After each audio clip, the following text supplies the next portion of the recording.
Bubble tea spot, you say? Yeah, up the street. Hey, that's a good idea. Bubleti. Bubleti. Uncle Bubleti. He should have his own. He should have his own spot. So we're back again, and this time I'm joined by my shooting partner. That's Mr. MONIZ. That's Eric MONIZ. Today we're doing another little interview for our Wednesday interview series on 5 tips for beginning photographers, because there's a lot of good information you can get if you're thinking of getting into photography. So let's roll.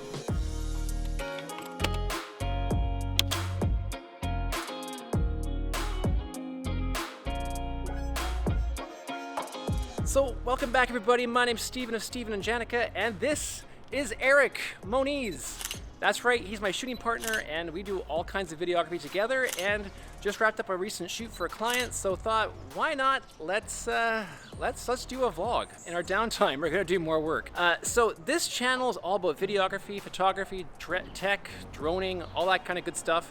If you like any of that, please hit the like and subscribe button below. So I'm just gonna pass this over to Eric, and Eric is basically gonna talk to you about 5 tips on how you can maximize your photography game, and also tips if you're starting out in photography. Off the bat, number 1, Eric, take it away. Yeah, don't spend too much cash. You could get a camera used for under $500. You could buy brand new cameras for under $1,000. You don't have to break the bank to just start shooting. There's a lot of great cameras out there that you can get for super cheap. You can master your craft and even just take fantastic photos. You don't have to have 34 megapixel cameras. You could get a 20 megapixel camera and shoot fantastic photos. You can even have a 14 megapixel camera. I mean, that being said, what's in your hand there? That's this is a Canon R6. It has a 20.2 megapixel sensor. My main camera is a 5D Mark IV, which has a 34 megapixel sensor, I believe. So obviously gear does help the shot. However, master your craft on a camera that's affordable and a camera that you can really get to know. Rolling right along, number 2.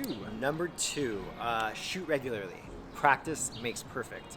Don't just shoot once, leave it on your desk, and come back to it a week later, shooting again, wondering why you can't take great photos.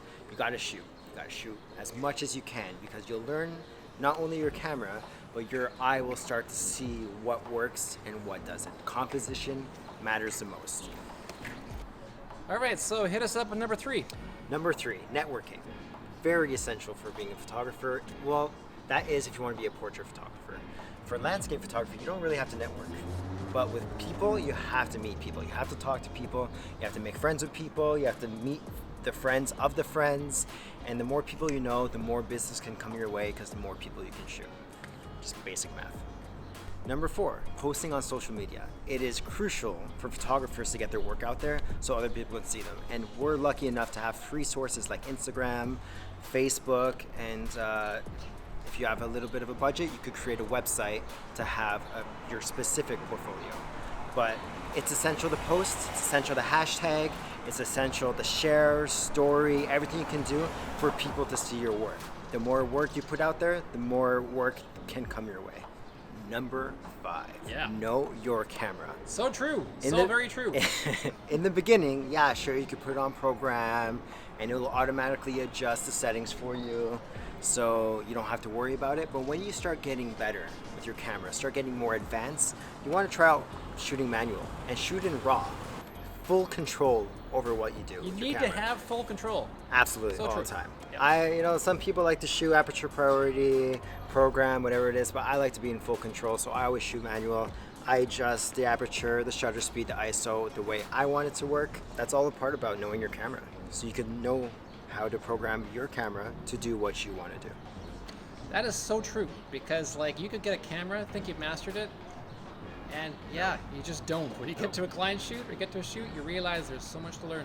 There's a lot you can do with either shallow depth of field, low shutter speeds. There's a lot. There's a lot of different ways you could take photographs depending on the settings that you have on your camera. That is sagely advice.